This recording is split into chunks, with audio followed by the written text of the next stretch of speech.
Medina Medina মনতে ভাবনা মনতে বাসনা মদিনা যাইতাম মদিনা পথের মরুর ধুলি একবার পাইলে মোর গায়ে মাখিতাম আমরা একবার পাইলে মোর গায়ে মাখিতাম বারে বারে মন চায় মদিনা যাইতাম আমরা বারে বারে মন চায় মদিনা যাইতাম মদিনায় শুয়ে আছে মোর নবীজি ডানা যদি থাকতো উড়াল দিতাম আল্লাহু আকবার মদিনায় শুয়ে আছে মোর নবীজি ডানা যদি থাকতো উড়াল দিতাম ঘর বাড়ি সংসার নাই মোর দরকার একবার যদি মোর নবীরে পাইতাম আমরা একবার যদি মোর নবীরে পাইতাম বারে বারে মন চায় মদিনা যাইতাম আমরা বারে বারে মন চায় মদিনা যাইতাম আল্লাহু আকবার চলবে কি চলবে না বলেন তো বক্তা চলে কি চলে না চলে এখনো যাইয়া দেখেন চায়ের হোস্টেলে বাদাম খাইতেছে বেয়ানির সাথে এই দিকে দেখবেন প্রধান বক্তা সাহেব মুনাজাত করে বাড়ি চলে গেছে এত দুঃখ রাখবো কোথায় রাখার জায়গা নাই আমাদের কপালে বুঝি শান্তি বুঝি নাই পাঁচ ওয়াক্ত নামাজ পড়ে কপালে তার দাগ মুখে গিয়ে নামের আগে লাগায় হাজি সাপ চা দোকানে বৈশা হাজি টেলিভিশন চায় চা দোকানে বৈশা হাজি টেলিভিশন চায় হিন্দি গানের তালে তালে পা দুটি লড়ায় আছে না আছে না এমন সোনার বাংলাদেশে আমাদের কপালে বুঝি শান্তি নাই মোদের শান্তি সুখের পায়রা বুঝি উইরা গেছে ও জানায় হায় রে আমাদের কপালে বুঝি শান্তি নাই আমার ভাইরা শান্তির জন্য অনেক কিছু করলাম যা কিছু করলাম কিন্তু সোনার বাংলাদেশে শান্তি আর ফিরে আসে আহারে যেই সময় আপনি আমি বসে গেছি দেখেন তো আল্লাহ তাআলা মেহেরবানি করে আপনাকে আমাকে নিয়ে আসলেন আল্লাহ তাআলার দরবারে যদি তৌফিক না হইতো আপনি আমি কিন্তু আসতে পারতাম না কথা বলেন ঠিক কিনা আল্লাহ তাআলা তৌফিক দিয়েছেন বলে আপনি আমি আসতে পেরেছি কিন্তু আল্লাহ তাআলা যদি তৌফিক না দিত বলেন আপনি আমি আসতে পারতাম বলেন আসতে পারতাম জামানার পয়গম্বর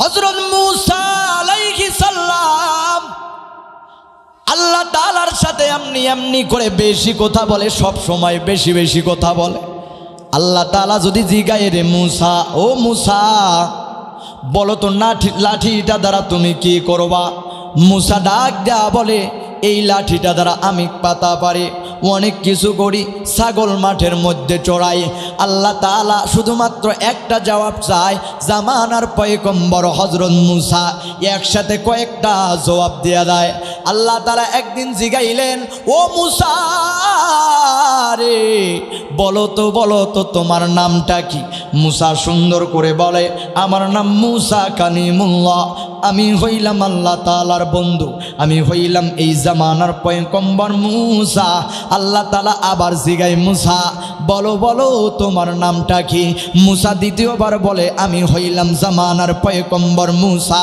আল্লাহ তাআলা আবার জিগাইলেন এ মূসা বলো তোমার নামটা কি তৃতীয়বার আর মূসা নামটা বলতে পারলেন না তৃতীয়বার আর এত চেষ্টা করে তাফসীরের মধ্যে এসেছে হযরত মূসা আলাইহিস সালামের প্রত্যেকটা লোম থেকে প্রত্যেকটা পশম থেকে ঘাম ঝরতেছে কিন্তু মূসা নিজের নামটা বলতে পারে না আল্লাহ তাআলা জিগায় মূসা এত কথা বলো বন্ধু বলো তোমার নামটা কি মূসা বলতে পারে না এত চেষ্টা করে নাম বলতে পারে না আল্লাহ তাআলা জিগায় কি রে মূসা নিজের নাম বলতে পারো না কি হইয়া গেল মূসা চেষ্টা করে পারে না আল্লাহ তাআলা কিছুক্ষণ পর এবার যখন তৌফিক নামক নিয়ামতটা দিয়া দেয় আল্লাহ তাআলা সাথে সাথে বলেন এবার বলো মূসা তোমার নামটা কি মূসা এবার সাথে সাথে বলে আল্লাহ গো ওগো আল্লাহ আমার নাম হইল মূসা ওগো আল্লাহ আমি বুঝে ভুলে গেছি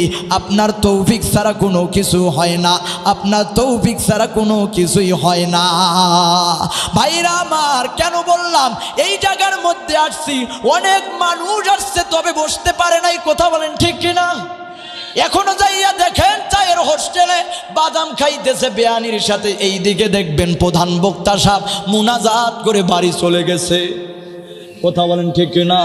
হায় রে আল্লাহ, তারপরও গল্প শেষ হয় না। সোনার বাংলাদেশে বড় কপাল খারাপ, এত সুন্দর মাদ্রাসার মহতামিম সাহেব আয়োজন করলেন, বান্দার কপাল খারাপ, নিজের গুনাহগুলো মাফ করতে পারল না, নিজের গুনাহ আল্লাহ তাআলার কাছে মাফ করতে পারল না। মুসলমান ইমানদার জানতে চাই মাহফিল পাইয়া খুশি না বেজার?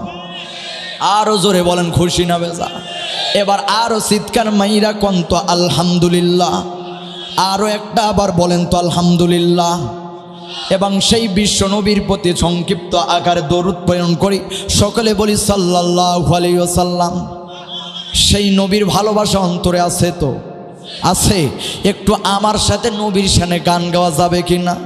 যাবে তো ইনশাল্লাহ। সবাই বলি বারে বারে মন চায় মদিনা যাইতাম, বারে বারে মন চায় মদিনা যাইতাম।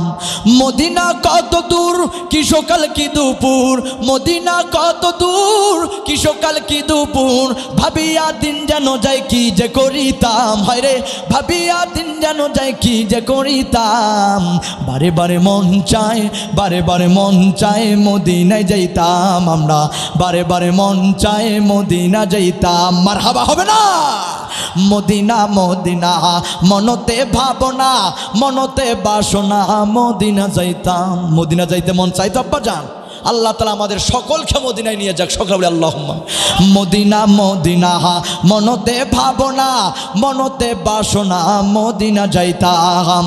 মদিনা পথের মরুর ধুলি একবার পাইলে মোর গায়ে মাখিতাম আমরা, একবার পাইলে মোর গায়ে মাখিতাম। বারে বারে মন চায় মদিনা যাইতাম আমরা, বারে বারে মন চায় মদিনা যাইতাম। মদিনায় শুয়ে আছে মোর নবীজি, ডানা যদি থাকতো উড়াল দিতাম। আল্লাহু আকবার। মদিনায় শুয়ে আছে মোর নবীজি, ডানা যদি থাকতো উড়াল দিতাম। ঘর বাড়ি সংসার, ঘর বাড়ি সংসার নাই মোর দরকার, একবার যদি মোর নবীরে পাইতাম আমরা, একবার যদি মোর নবীরে পাইতাম। বারে বারে মন চায় মদিনা যাইতাম আমরা, বারে বারে মন চায় মদিনা যাইতাম। আল্লাহু আকবার। চলবে কি চলবে না বলেন তো? বক্তা চলে কি চলে না? চলে। আমরা রাজি আছি তো আল্লাহ তাআলার পথে জীবন দেওয়ার জন্য।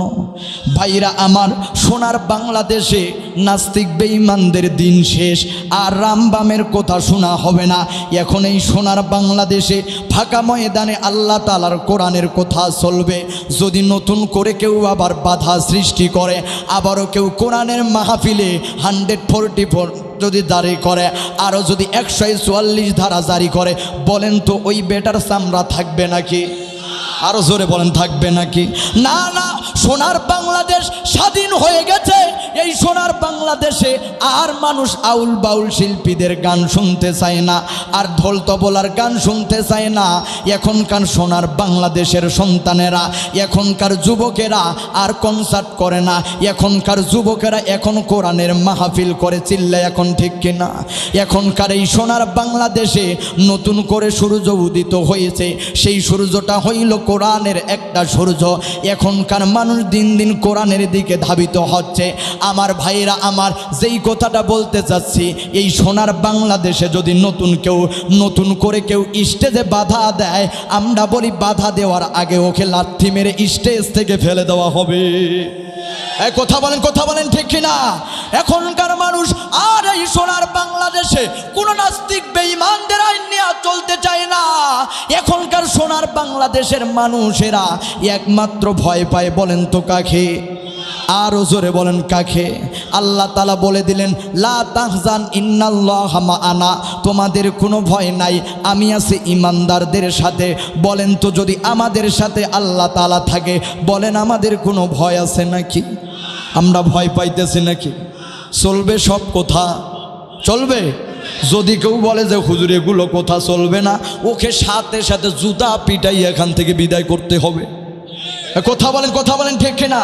আমার ভাইরা আমার, মনে রাখবেন ইতিহাস, যারা এই যুগে যুগে এই কোরআনের মাহফিলে বাধা সৃষ্টি করেছেন, যারা এই কোরআনের মাহফিলে 140 ধারা জারি করেছেন, বিগত দিনে যারা এই মাহফিলগুলোতে বাধা দিয়েছেন, ইতিহাস মনে রাখবেন, মুসা আলাইহিস সালামের সাথে যখন ফেরাউন খেলতে আসেন, আল্লাহ তাআলা ফেরাউনকে চুবাইয়া নদীর মধ্যে মেরেছেন। শুধু তাই নয়, নমরুদ যখন খেলতে আসছে ইব্রাহিম আলাইহিস সালামের সাথে, আল্লাহ তাআলা জুতা পিটা করে বিদায় করেছে। আজও সোনার বাংলাদেশে যখন ওলামায়ে কিরামের সাথে খেলতে আসছে, সোনার বাংলাদেশ থেকে স্বৈরাচারীর পতন হয়েছে। কথা বলেন ঠিক কিনা? ভাইরা আমার, আপনারা জানেন এই আপনাদের সোরাই খোলাতে আজহারি আসছিল না ভাই?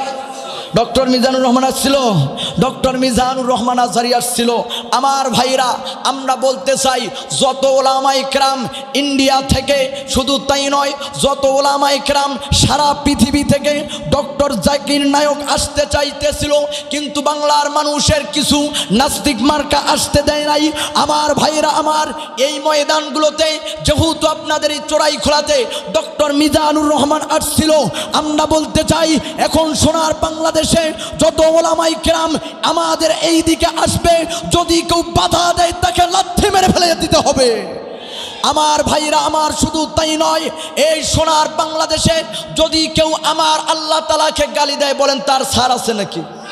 বলে আছে না? মুসলমান, এই সোনার বাংলাদেশে সকালের সূর্যটা উঠে আল্লাহু আকবারের ধ্বনিতে, আবার সূর্যটা ডুবে আল্লাহু আকবারের ধ্বনিতে।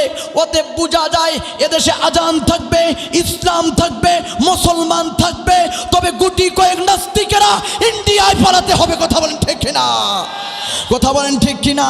আমার ভাইয়েরা, যদি নবীর ইজ্জত রক্ষা করার জন্য ওলামায়ে কেরামের পক্ষ থেকে, শাইখুল হাদিসের পক্ষ থেকে, এদেশের সর্ববৃহত্তম ওলামায়ে কেরামদের পক্ষ থেকে আবারও যদি মাঠে ময়দানে যাইতে হয়, আবারও যদি শাপলা চত্বরে রক্ত ধরাতে হয়, আবারও যদি সন্তানগুলোকে এতিম করতে হয়, আবারও যদি দাফনের কাফন লইয়া মাঠে যাইতে হয়, আবারও যদি জীবন দিতে হয়, কারা কারা রাজি আছেন?